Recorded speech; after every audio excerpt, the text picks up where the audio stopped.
Premier league end off season review. ഈ സീസണിലെ ഓരോ ക്ലബ്ബുകളുടെയും പ്രകടനം എങ്ങനെയുണ്ടായിരുന്നു എന്നുള്ള കാര്യത്തെക്കുറിച്ച് നമുക്ക് നോക്കാം. ജനറലി ഈ സീസണെ പറ്റി പറയുകയാണെങ്കിൽ വളരെ മോശം സീസൺ ആയിരുന്നു, except for Liverpool and a few clubs. അവർ ട്രോഫികളൊന്നും അടിക്കാത്ത ചില ക്ലബ്ബുകളൊക്കെ ട്രോഫികൾ നേടിയ ഒരു സീസണാണ്.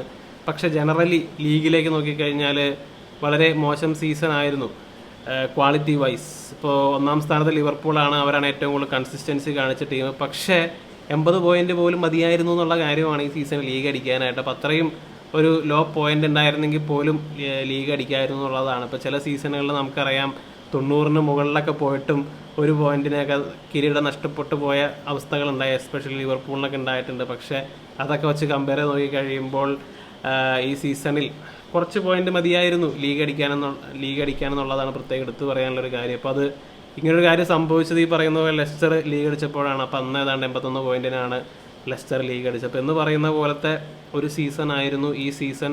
റിലിഗേഷൻ്റെ കാര്യത്തിലേക്ക് വരുമ്പോഴാണെങ്കിലും അവിടെ കാര്യമായിട്ടുള്ള ബാറ്റിൽ ഉണ്ടായില്ല എന്നുള്ളതാണ്. മാസങ്ങൾക്ക് മുന്നേ തന്നെ ആർക്കൊക്കെയാണ് റെലിഗേഷൻ കിട്ടാൻ പോകുന്നതെന്നുള്ള കാര്യം തീരുമാനമായതാണ്. അതുപോലെ ഡിസംബറൊക്കെ ആയപ്പോൾ തന്നെ നമുക്കറിയാമായിരുന്നു ലിവർപൂൾ തന്നെയായിരിക്കും ലീഗ് അടിക്കാൻ പോകുന്നതെന്നുള്ളൊരു സൂചനകളൊക്കെ സ്ട്രോങ് ആയിട്ട് തന്നെ ആ സമയത്ത് ഉണ്ടായിരുന്നു. ലിവർപൂൾ കൺസിസ്റ്റൻസി കീപ്പ് ചെയ്തു. They deserved it, well deserved win. അതുപോലെ തന്നെ മോസല ഈ സീസണിലെ ബെസ്റ്റ് പ്ലെയറായി മാറി. അതുപോലെ തന്നെ ഗോൾഡൻ ബൂട്ടും ബെസ്റ്റ് പ്ലേ മേക്കറും അദ്ദേഹം തന്നെയാണ്. സോ ഒരു സ്റ്റാൻഡ് ഔട്ട് സീസണാണ് മോസലയ്ക്ക് ഉണ്ടായത്. ഇപ്പോൾ എന്തായാലും ബാലൻഡിയോറിൻ്റെ കാര്യത്തിലേക്കൊക്കെ വന്നു കഴിയുമ്പോൾ ഒരു സ്ട്രോങ് കാൻഡിഡേറ്റ് ആയിട്ട് അദ്ദേഹം ഉണ്ടാവും എന്നുള്ള കാര്യം ഉറപ്പാണ്. ഇപ്പോൾ എന്തായാലും അതിൻ്റെ ഒപ്പം തന്നെ ലിവർപൂൾ അടുത്ത സീസണിലേക്ക് വരുമ്പോഴാണെങ്കിലും സ്ട്രോങ് ആയിട്ട് തന്നെ ടൈറ്റിൽ കീപ്പ് ചെയ്യാനായിട്ട് ഉണ്ടാവും. കാരണം അവർ നല്ല രീതിയിൽ തന്നെ സൈനിങ്സുകളും ഇപ്പോൾ നടത്തുന്നുണ്ട്, അല്ലെങ്കിൽ കാര്യമായിട്ടുള്ള ലിങ്കുകളുണ്ട്. അപ്പോൾ അതുകൊണ്ട് തന്നെ അടുത്ത സീസണിലേക്ക് കോമ്പീറ്റ് ചെയ്യുന്ന ടീമുകൾക്കൊന്നും കാര്യങ്ങൾ അത്ര എളുപ്പമാവില്ല. ലിവർപൂൾ വീണ്ടും സ്ട്രോങ് ആവാൻ പോവുകയാണ്. അതുപോലെ നമ്പർ 2 ആഴ്സണലാണ്.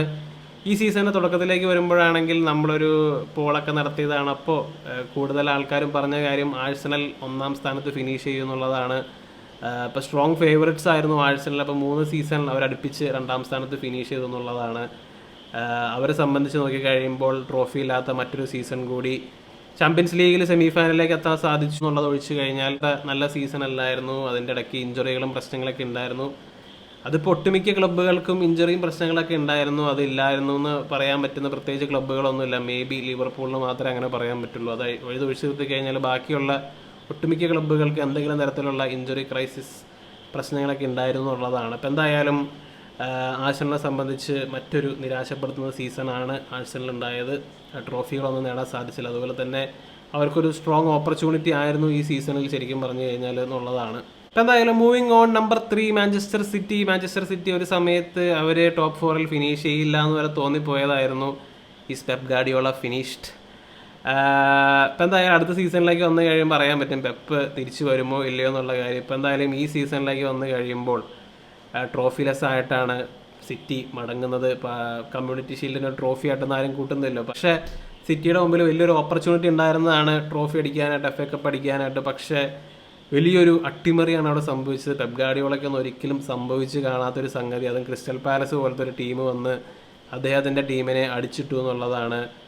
പെപ്പിനെ സംബന്ധിച്ച് എനിക്ക് തോന്നുന്നത് അദ്ദേഹത്തിൻ്റെ കരിയറിലെ ഏറ്റവും വലിയൊരു ഡാർക്ക് മാർക്കാണത്. കാരണം ക്രിസ്റ്റൽ പാലസ് പോലത്തെ ഒരു ടീം അവരെ ഒരു കപ്പ് ഫൈനൽ, അദ്ദേഹത്തിൻ്റെ ടീമിനെ കപ്പ് ഫൈനലിൽ തോൽപ്പിച്ചു എന്ന് പറയുന്നത് കാര്യം. മാൻ സിറ്റി വിൻ്റർ ട്രാൻസ്ഫർ വിൻഡോയിൽ 150 മില്യൺ അവർ പൊട്ടിച്ചതായിരുന്നു. അപ്പോൾ ഒരു ക്രൈസിസ് വന്നപ്പോൾ തന്നെ അവർ മാനേജ്മെൻറ്റ് തലത്തിൽ നിന്നും അദ്ദേഹത്തിന് എല്ലാ രീതിയിലും സഹായിച്ചതാണ്. ഇപ്പോൾ ഇത്ര അധികം പ്രിവിലേജ്ഡ് ആയിട്ടുള്ളൊരു മാനേജർ വേറെ ലോക ഫുട്ബോൾ ഉണ്ടോ എന്നുള്ള കാര്യം പോലും സംശയമാണ്. കാരണം എപ്പോഴെങ്കിലും ഒരു ക്രൈസിസ് ഉണ്ടെന്ന് തോന്നിക്കഴിഞ്ഞാൽ അപ്പം തന്നെ വലിയ രീതിയിൽ ബാക്ക് ചെയ്യാനായിട്ട് മാനേജ്മെൻറ്റ് റെഡിയാണ്.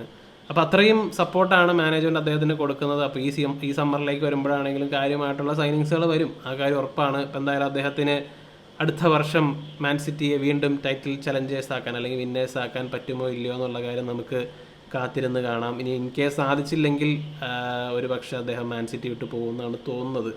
അപ്പോൾ എന്തായാലും moving on to the next one, number 4 ചെൽസിയാണ്. ചെൽസി ചെറിയൊരു ഗ്യാപ്പിന് ശേഷം അവർ ടോപ്പ് 4-ലേക്ക് തിരിച്ചു വന്നു, ചാമ്പ്യൻസ് ലീഗ് ക്വാളിഫിക്കേഷൻ നേടിയെടുത്തു എന്നുള്ളതാണ്. അവർ സീസണിൻ്റെ തുടക്കത്തിൽ നല്ല രീതിയിലാണ് സ്റ്റാർട്ട് ചെയ്തത്, ടൈറ്റിൽ ചലഞ്ചിലൊക്കെ ഉണ്ടായതാണ്. പിന്നീട് അതിന് ശേഷം ചെറിയൊരു ഡ്രോപ്പ് ഓഫ് സംഭവിച്ചു. അത് കഴിഞ്ഞ് ടോപ്പ് 4 കിട്ടുമോ എന്നുള്ളൊരു സംശയം പോലും തോന്നിപ്പിച്ചൊരു സമയം ഉണ്ടായിരുന്നു. പിന്നീട് അതിന് ശേഷം വീണ്ടും കൺസിസ്റ്റൻസി ആയി അവർ മത്സരങ്ങൾ തുടർച്ചയായ ചില മത്സരങ്ങളൊക്കെ വിജയിച്ചു. അപ്പോൾ അങ്ങനെ അവർ ടോപ്പ് 4 ഒപ്പിച്ചെടുത്തു എന്നുള്ളതാണ്. ഇനിയിപ്പോൾ എന്തായാലും ഓവറോൾ നോക്കിക്കഴിയുമ്പോൾ കഴിഞ്ഞ സീസണിലെ ഫിനിഷും ഈ സീസണിലെ ഫിനിഷും നോക്കിക്കഴിയുമ്പോൾ ഇമ്പ്രൂവ്മെൻറ്റ് പോയിന്റ് ടേബിളിൽ വന്നിട്ടുണ്ട്. അതുപോലെ കോൺഫറൻസ് ലീഗിൻ്റെ ഫൈനലിലേക്ക് ഉണ്ട്. എന്നിരുന്നാൽ പോലും മരസ്കേനെ പറ്റി എന്താ പറയുക, ഫാൻസിന് പോലും അത്ര വിശ്വാസം ഇല്ലാതിരുന്ന കുറേ സമയങ്ങളൊക്കെ ഉണ്ടായിരുന്നു. മരസ്ക ഔട്ട് വിളിച്ചുകൊണ്ടിരുന്ന ഒരു സമയം ഇതിൻ്റെ ഇടയ്ക്കൊക്കെ ഉണ്ടായിരുന്നു. ഇപ്പോൾ എന്തായാലും ഫൈനലി ലീഗൊക്കെ അവസാനിച്ച് കഴിയുമ്പോൾ അവർ ചാമ്പ്യൻസ് ലീഗ് സ്പോട്ടിലേക്ക് എത്താൻ സാധിച്ചു എന്നുള്ളത് അവരെ സംബന്ധിച്ച് ഒരു മുന്നേറ്റമാണ്. അതുപോലെ അടുത്ത് പറയാനുള്ളത് ന്യൂക്കാസിലിനെ പറ്റിയാണ്. ചാമ്പ്യൻസ് ലീഗ് ക്വാളിഫിക്കേഷൻ നേടിയ മറ്റൊരു ടീം എന്ന് പറയുന്നത് ന്യൂക്കാസിലാണ്. മാത്രമല്ല അവരുടെ 70 വർഷത്തെ കാത്തിരിപ്പാണ് ഒരു ട്രോഫി അടിക്കുക എന്നുള്ളത്. ആ കാത്തിരിപ്പിനും വിരാമമായി അവർ കർബാവോ കപ്പ് അടിച്ചൊരു സീസണാണ്. അപ്പോൾ അവരെ സംബന്ധിച്ച് ഇതൊരു വളരെ നല്ല സീസണായിരുന്നു എന്നുള്ളത് തന്നെയാണ്. ചാമ്പ്യൻസ് ലീഗിലേക്കും കയറാൻ പറ്റി, അതുപോലെ തന്നെ കർബാവോ കപ്പ് അടിക്കാൻ പറ്റി എന്നുള്ളത് വളരെ നല്ല കാര്യമാണ്. അതുപോലെ തന്നെ ആസ്റ്റൺ വില്ലനെ പറ്റി പറയുകയാണെങ്കിൽ അവർ കുറേ നാളുകൾക്ക് ശേഷം ചാമ്പ്യൻസ് ലീഗ് കളിച്ചൊരു സീസണാണ് ഈ ഒരു സീസൺ. നോക്കൗട്ടിലേക്കൊക്കെ കയറാൻ സാധിച്ചു. പക്ഷേ അടുത്ത കൊല്ലം ചാമ്പ്യൻസ് ലീഗ് കളിക്കാൻ പറ്റില്ല എന്നുള്ളതാണ്. യൂറോപ്പ ലീഗിലായിരിക്കും കളിക്കാൻ പോകുന്നത്. അത് ഉനായ് എമറിയുടെ ഏരിയ ആണെന്നുള്ളതാണ്. ഒരു പക്ഷേ ഒരു യൂറോപ്യൻ ട്രോഫി അടുത്ത സീസണിൽ ബിർമിംഗ്ഹാമിലേക്ക് വന്നേക്കാം. അതുപോലെ അടുത്ത് മെൻഷൻ ചെയ്യാനുള്ളത് നോട്ടിംഗ്ഹാം ഫോറസ്റ്റിനെ കുറിച്ചിട്ടാണ്. അവരിൽ നിന്നും ആരും ഇത്രയും നല്ലൊരു പ്രകടനം പ്രതീക്ഷിച്ചതല്ല. അവർ ടോപ്പ് 4 സ്ട്രോങ് ആയിട്ട് ഉണ്ടായിരുന്നൊരു ടീമാണ്. പക്ഷേ പിന്നീട് അവർ താഴേക്ക് പോയി എന്നുള്ളതാണ്. ബാക്കി ടീമുകളുടെ പ്ലെയേഴ്സിൻ്റെ ക്വാളിറ്റിയും അവരുടെ പ്ലെയേഴ്സിൻ്റെ ക്വാളിറ്റിയും കമ്പയർ ചെയ്ത് കഴിയുമ്പോൾ അതൊരു അത്ഭുതമല്ല. പക്ഷെ എന്നിരുന്നാൽ പോലും അവർ യൂറോപ്യൻ ഫുട്ബോളാണ് അടുത്ത സീസണിൽ കളിക്കാൻ പോകുന്നത്. ഒത്തിരി നാളുകൾക്ക് ശേഷമാണ് അങ്ങനെ ഒരു കാര്യം സംഭവിക്കുന്നത്. അവർ അധികം നാളായില്ല ശരിക്കും പറഞ്ഞാൽ അവർ പ്രൊമോഷൻ കിട്ടി വന്നിട്ട്. അപ്പോഴേക്കും അവർക്കൊരു മാറ്റം കൊണ്ടുവരാൻ സാധിച്ചു എന്നുള്ളതാണ്. അവരുടെ ഓണർ നല്ല പാഷനേറ്റ് ആയിട്ടുള്ളൊരു ഓണറാണ്. അപ്പം അങ്ങനെ ഒരു കെയറിങ് ആയിട്ടൊരു ഓണർ അവർക്ക് ഉണ്ടെന്നുള്ളതും വലിയ കാര്യമാണ്. അതുപോലെ തന്നെ ബാക്കി ക്ലബ്ബുകളുടെ കാര്യത്തിലേക്ക് വന്നു കഴിയുമ്പോൾ മെൻഷൻ ചെയ്യാനുള്ള ഒരു ടീമെന്ന് വെച്ച് കഴിഞ്ഞാൽ തീർച്ചയായും ക്രിസ്റ്റൽ പാലസ് ആണ്. ഈഗിൾസ് അവരെ സംബന്ധിച്ചാണെങ്കിലും ഇത് വളരെ നല്ലൊരു സീസൺ ആയിരുന്നു ജനറലി നോക്കിക്കഴിഞ്ഞാൽ. അതുപോലെ തന്നെ ലീഗിലേക്ക് നോക്കിക്കഴിയുമ്പോൾ 13ാം സ്ഥാനത്താണ്.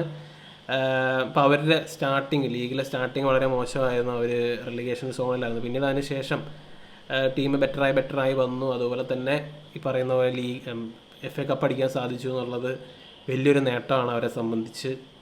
അടുത്ത സീസണിൽ അവരാണെങ്കിലും യൂറോപ്യൻ ഫുട്ബോൾ കളിക്കും. അതുപോലെ തന്നെ ഓണറബിൾ മെൻഷൻ എവർട്ടൺ, അവർ 13ാം സ്ഥാനത്താണ് ഫിനിഷ് ചെയ്യുന്നത്. അവർക്കാണെങ്കിൽ ഈ പറയുന്ന പോലെ റെലിഗേഷൻ്റെ അടുത്ത് വരെ നിന്ന് ഫൈറ്റ് ചെയ്തുകൊണ്ടിരുന്ന ടീമാണ്. പക്ഷേ അവിടെ ഡേവിഡ് മോയ്സ് വന്നിട്ട് അവരെയും പൊക്കിക്കൊണ്ടുവരാൻ സാധിച്ചു. അപ്പോൾ അങ്ങനെ മോയ്സിൻ്റെ തിരിച്ചുവരവിൽ അവർ ഈ പറയുന്ന പോലെ റെലിഗേഷൻ സോണിൽ നിന്നൊക്കെ കയറി 13ാം സ്ഥാനത്താണ് അവർ ഫിനിഷ് ചെയ്തത്. ഇപ്പോൾ എന്തായാലും എവർട്ടനെ സംബന്ധിച്ച് അടുത്ത വർഷം എന്ന് പറഞ്ഞു കഴിഞ്ഞാൽ പുതിയ ഒരു എറയുടെ തുടക്കമാണ്. പുതിയ സ്റ്റേഡിയം, അതുപോലെ തന്നെ അങ്ങോട്ടേക്ക് കുറേ ഗ്ലാമർ സൈനിങ്ങുകളൊക്കെ ഒരു പക്ഷേ വന്നേക്കാം.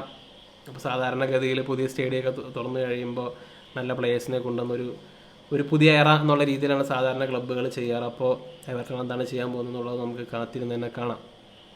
ഇനിയിപ്പോൾ എന്തായാലും ഈ സീസണിൽ ലീഗിലെ ഏറ്റവും അണ്ടർ പെർഫോമിംഗ് ആയിരുന്ന ടീമുകളെ കുറിച്ച് പറയാം. 15ാം സ്ഥാനത്ത് ഫിനിഷ് ചെയ്ത മാഞ്ചസ്റ്റർ യുണൈറ്റഡിൽ നിന്നും ഈ സീസണിൽ കാര്യമായിട്ടുള്ള പ്രതീക്ഷകളൊക്കെ ഉണ്ടായിരുന്നു.